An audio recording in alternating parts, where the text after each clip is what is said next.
Little different video tonight in preparation for our midterm competition here. We've got an overview video. It's very general on key concepts 1 through 3. Let's get started. Now, the purpose of this is to take a big picture, general look at the key concepts and therefore try to understand how the AP curriculum presents the story of the United States.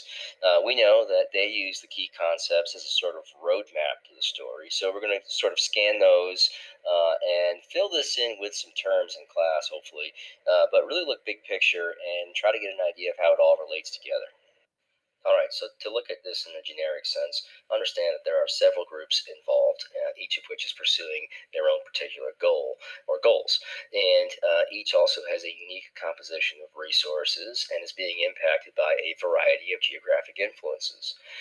At least in the New World, there are differing demographic makeups, as in who is there and where they live and how many of them there are. And there's also this divergent worldview that is discussed in the curriculum as a sort of obstacle. And I think what they're referencing really is sort of the differences between European culture and Native American culture, which are radically different in a lot of ways. But you could also look at sort of the New World cultures that emerge and the different views that those groups had of Native Americans, whether it was complete rejection or cooperation or intermarrying. And so it's the simultaneous occupation of North and South America by various groups of people, which will lead to competition over resources, prompting migration and therefore conflict. Okay, now you all know by now probably that I happen to like thinking big picture, and contextualization is something that helps me to remember the details. And so that's kind of the focus of this. It's meant to be a general overview. It's not a detailed look at each key concept and the corresponding content. It really just skims the surface and tries to see how it all relates together. All right, so you can scan this key concept here, and a few things pop out, and I see native populations, I see vast expanse of North America, I see developing, distinct, and increasingly complex societies by adapting to and transforming to their diverse environments. And so right away, the curriculum establishes that there is not one single Native American group, which is something that I think Europeans may have believed or sort of mislabeled natives as such. In fact, each of these is unique. They do have sort of common traits that they share based on where they live and how they therefore procure their food. So in the Southwest, you'll see, for example, maize and a culture that evolves around that. In the Great Basin and the Great Plains, you'll see a more migratory people as they follow herds of buffalo and so forth. In the Pacific Northwest, right, it's hunting and gathering, and there's fishing. And in the East and the Mississippi Valley, you'll see sort of a balanced style of life there. But ultimately, it's establishing a connection between man and his environment, and also perhaps works to maybe quell the false assumption that Europeans could have had in the beginning, as I said, that native peoples are all one and the same. It also kind of attacks a traditional Eurocentric view of history and sort of sees native peoples as contributors to history as opposed to victims of it. All right, so in key concept 1.2, you're going to see now Europeans move to the New World. They're going to adapt to that environment and experience significant social, cultural, and political changes. They still will maintain a divergent worldview from the native peoples that they encounter, and that's going to be an obstacle at times. But in a lot of ways, that term alone does reflect this very neutral stance that the AP curriculum focuses on and projects, and so I think that's worth pointing out. In a nutshell, both sides of the Atlantic Ocean are going to be impacted significantly. As you can see here from this old picture we looked at way back in September, goods and disease and ideas will transfer across the ocean, and it goes in both directions. And so, again, we're not valuing one culture over another. We're recognizing that they were different, and also establishing that there's a mutual misunderstanding between Europeans and natives. To say it another way, native culture and European culture was so radically different for both sides to understand. In fact, it kind of created an obstacle to understanding one another. When I first saw it, Norris make this joke, I just hit subscribe. All right, so with key concept 2.1, we're still looking at the balance of goals and environments, but in this case here, it's just going to be European powers. And we're going to begin by looking at the French and the Dutch. Their interest was in the fur trade, and the dense wilderness in which they settled created a system that was entirely different from the settlement patterns of the Spanish or the English. And the fur traders are operating in a remote wilderness, and they're utilizing trading posts to interact with Native Americans. And so, because of that, it makes sense to have a mutually beneficial relationship with them. There's also primarily males that are involved with this, which further encourages intermingling between natives and French. And here are those fur trading posts, the red dots. So you can see the initial French trading post, 1604 to 1760, and they're scattered, and they're in the remote, somewhat uncharted wilderness. Now, the Spanish are very interested in material wealth, specifically gold, and following the conquistadors, native land will be marshaled out to Spaniards in the New World, and this encomienda system will place the European Spanish at the top of the social ladder. It also leads to the exploitation of native labor. Now, Spaniards were supposed to convert natives in return of receiving this land, but this was often the G that came last. Remember the three G's: gold, glory, and gospel. It seems as though many Spaniards didn't quite get to converting the natives, or the natives didn't want to be converted. Either way, encomiendas became very wealthy with the discovery of precious metals. Later on, the Spanish will use African slaves, particularly in sugar cultivation, as Africans were immune to tropical diseases. And now you have a proximity of three groups: Spanish, Africans, and natives, and there are very few women in the New World. So what happens is an intermarrying, and a Spanish caste system emerges. You have the Peninsulares, the European Spaniards, at the top of the list, followed by the Creoles. These would be Spaniards born in the New World. And then you have mestizos and mulattoes, right, the mixed population. And at the bottom of that social ladder would be slave labor, whether it's African or native. Now, Bartolome de las Casas starts to criticize the encomienda system and advocate for the better treatment of natives, and this will bring about, or help bring about, the end of the encomienda system. Now, the English have an interest in agriculture, and as such, they began to create permanent settlements right from the beginning. And they don't really need the assistance of Native Americans, at least after they survived the initial transplanting and the horrible starvation that followed.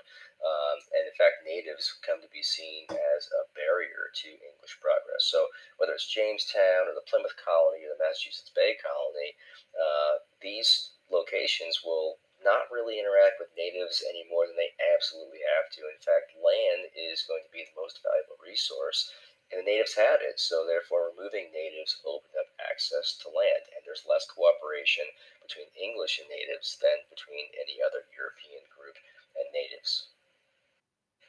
Alright, so key concept 2.2 highlights the connection between the Old World and the New World. Basically, it establishes that the New World was not an outpost, it was not unaffected or uninvolved with the Old World, and it certainly had an inferior position in relation to the parent country, as you can see here with this cartoon on mercantilism. But there's also a great deal of political autonomy in the colonies. As you can see here, the Mayflower Compact and the House of Burgesses. And this creates a situation in which political organization and mobilization could take effect maybe more relatively easily, I should say, than in Spanish colonies and French colonies. Now, key concept 2.2, Roman numeral 2, points out that all English colonies were involved in the slave trade. There were in fact slaves in the north, although there were far fewer than they were in the south. There was northern port cities and small farms that had slaves. And this kind of shows sort of the interconnectedness of the institution of slavery and I guess a common colonial economy, because obviously southern plantations had slaves working in the field, but northern shipbuilders, depended on the slave trade to some extent as cargo. And so, that does sort of show a lot of things. It also shows that the average person who lived in the colonies probably either turned a blind eye to slavery or perhaps felt that it did not affect them or were not affected by it. That, of course, is until 1852 with Harry Beecher Stowe's Uncle Tom's Cabin, which, of course, brought the horrors of plantation slavery to the masses. And by that point in history, we're also talking about slavery as a sectional difference, a sectional characteristic. And it was an issue that was so polarizing that it prevented cooperation and compromise from holding the Union together any longer. And so Rabbi concept 3, now the focus is really on British North America and the changing relationship between Britain and her 13 original colonies. And to be brief, the British victory in the French and Indian War, the 7 Years' War, will establish British control of North America and create a financial burden for Britain that will be passed on to the colonies. It's a tightening of control, and it's going to be the end of salutary neglect, and it's going to be a catalyst for a growing anti-British sentiment within the colonies. And for the first time now, colonial unity is specifically anti-British. Let's backtrack for a second here and remind ourselves that competition over land was a primary cause of the French and Indian War. It was British colonists moving into the Ohio Valley region and coming into contact with natives and French. Eventually, this man here, George Washington, will begin his military career in that same region. But again, let's stress that the end of the war in 1763 and the proclamation of 1763 is going to be a key turning point in American history. It is, as I say, a watershed year, and we'll see salutary neglect ending, as I already said, and Britain begin to collect taxes for the purpose of raising revenue. So key concept 3.1, Roman numeral 2, the desire for many colonists to assert ideals of self-government in the face of renewed British imperial efforts led to a colonial independence movement and war with Britain. We're talking about salutary neglect and the end of salutary neglect, and this idea now that the British are going to begin to collect revenue from the colonies without their consent, which is certainly something that enlightened thinkers who follow John Locke would be alarmed by. Now, obviously, the British will claim that the colonies were virtually represented in Parliament, and truly the colonies would not want representation in Parliament because they could simply be outvoted. But this concept and ideal of taxation without representation is far more effective in rallying the colonists against Great Britain. And this is occurring in a world where enlightened ideas were beginning to flourish, as I just said. So, the ideas that stress the importance of the consent of the governed, and John Locke's life, liberty, and property, which can be found throughout the Constitution, as well as Montesquieu's separation of powers. Remember, though, that it was Thomas Paine who brought these ideas to the average person. And again, it's a great example of literature's impact on public opinion and, of course, on history in general.